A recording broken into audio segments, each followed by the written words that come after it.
দারুণ একটা match super ওভারে, এবং সুপার ওভার থেকে শেষ পর্যন্ত ম্যাচটা নিজেদের করে নিয়েছে রাজশাহী ওয়ারিয়র্স। রংপুর রাইডার্সকে তারা হারিয়ে দারুণ একটা ম্যাচ তারা কিন্তু জিতেছে। রিপন মন্ডলকে একটা বড় কৃতিত্ব দিতে হবে, যেভাবে তিনি শেষ দুটো ওভার বোলিং করেছেন। ম্যাচের যে শেষ ওভারটা, সেখানে মাত্র 6 বল থেকে 7 রান প্রয়োজন ছিল রংপুরের, সেটা তিনি রংপুরকে করতে দেননি। ম্যাচ টাই হয়েছে, ম্যাচ গড়িয়েছে সুপার ওভারে, এবং সুপার ওভারেও কিন্তু বোলিংটা সেই রিপন মন্ডলই করেছেন, এবং তিনি 6 বল থেকে খরচ করেছেন মোটে 6 রান এবং 7 রানের যে টার্গেট সুপার ওভারে, খুবই সহজ টার্গেট, এবং সেই সহজ টার্গেট কিন্তু সহজেই তারা করতে পেরেছে রাজশাহী ওয়ারিয়র্স, এবং দারুণ একটা জয় তারা কিন্তু তুলে নিয়েছে। অ্যাপ্রিসিয়েট করার মতোই, উদযাপন করার মতোই একটা জয়। রংপুর রাইডার্স অনেকটা তাদের হাতে মুঠ হয়ে থাকা ম্যাচ শেষ।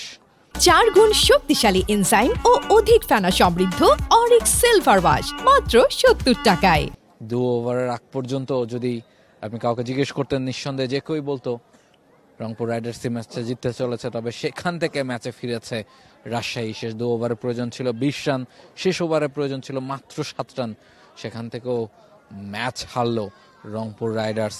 ম্যাচটাকে সুপার ওভারে নিয়ে গিয়েও শেষ পর্যন্ত ম্যাচটা কিন্তু জেতা হলো না রংপুরের।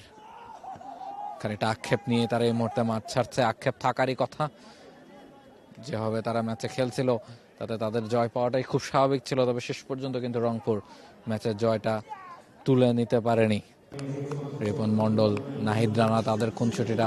রিপন মন্ডল দারুণ বোলিং করেছেন, এবং সে কারণেই হয়তো বা কংগ্রেচুলেট করছেন নাহিদ রানা রিপনকে। সুপার ওভারে আপনি যখন ম্যাচ জিতবেন, সেই জয়টা অবশ্যই একটু বেশি বিশেষ করে রিপন মন্ডলের প্রশংসা করতেই হয়। যেভাবে তিনি ধারাবাহিকভাবে ভালো পারফরমেন্স করে যাচ্ছেন সম্প্রতি, সেটা অবশ্যই তাকে আত্মবিশ্বাস দিবে। আপনি যদি চিন্তা করেন যে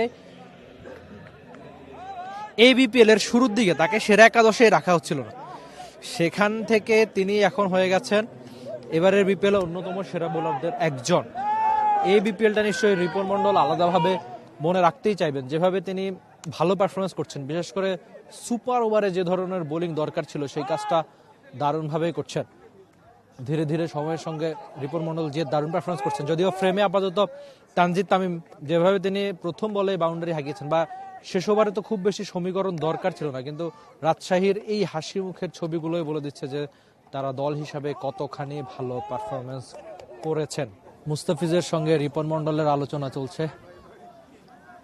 এই যে এই বন্ডিং, এই ছবিটাই বলে দেয় যে BPL এর অপোনেন্ট হিসেবে তারা খেললেও কতটা ভালো পারফরমেন্স বা ভালো করার যে তাগিদ। মুস্তাফিজ তো বাংলাদেশের T20 ক্রিকেটের অন্যতম সেরা বোলারদের একজন, আর সময়ের সঙ্গে রিপনও হয়তো তাই হতে চাইবেন। আজকে যেভাবে সুপার ওভারে বোলিং করেছেন রিপন, সেটা অবশ্যই প্রশংসার দাবিদার হতেই পারে।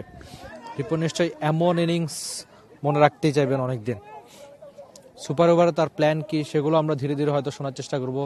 দেখা যাক তিনি কেমন করেন। তো রিপন যে ভালো পারফরমেন্স করেছেন, প্রত্যেকেই অনেকদিন মনে রাখবে। বাংলাদেশের এমন একজন বোলারের খোঁজে নিশ্চয়ই সবাই ছিল। এই যে সময়ের সঙ্গে রিপন মন্ডলের বদলে যাওয়া, আপনি কিভাবে দেখছেন? অ্যাবসলিউটলি, বেশ কয়েক বছর, মানে লাস্ট একটা সিজন ধরে দেখছে যে সবগুলো টুর্নামেন্টেই তিনি কিন্তু পারফর্ম করে আসছেন। লোকাল ফরম্যাটে HPতে ছিলেন, এরপর তাকে এ দলে নেওয়া হলো। এ দলের সফরে গিয়ে অস্ট্রেলিয়া গিয়ে খুব ভালো বোলিং করেছেন। সেখান থেকে তিনি আবার রাইজিং যে এশিয়া কাপটা হলো সেখানে গেলেন, সেখানেও কিন্তু তিনি সুপার ওভারে বোলিং করেছেন। ফলে ওই এক্সপিরিয়েন্সটা হয়তো বা কাজে দিয়েছে।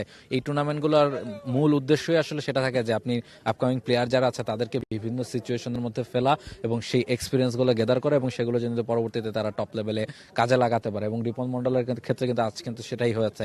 তিনি যে রাইজিং এশিয়া কাপে ভালো বোলিং করতে পেরেছিলেন সুপার ওভারে, সেই আত্মবিশ্বাসটা নিশ্চয়ই তার মধ্যে রয়ে গেছে, এবং ডেথ ওভারে তিনি যে ভালো বোলিং করতে পারেন সেই বিশ্বাসটা তার মধ্যে নিশ্চয়ই রয়ে গেছে, এবং সেই বিশ্বাসটাই কিন্তু তিনি আজকে কাজে লাগিয়েছেন এই ম্যাচে। আপনি দেখেন যে শেষ ওভারে 7 রান, হাতে 6-7টা উইকেট রয়েছে। রংপুর রাইডার্সের মতো টিমের যাদের ব্যাটিং লাইন আপ অনেক লম্বা, তাদেরকে 6 বল থেকে 7 রান।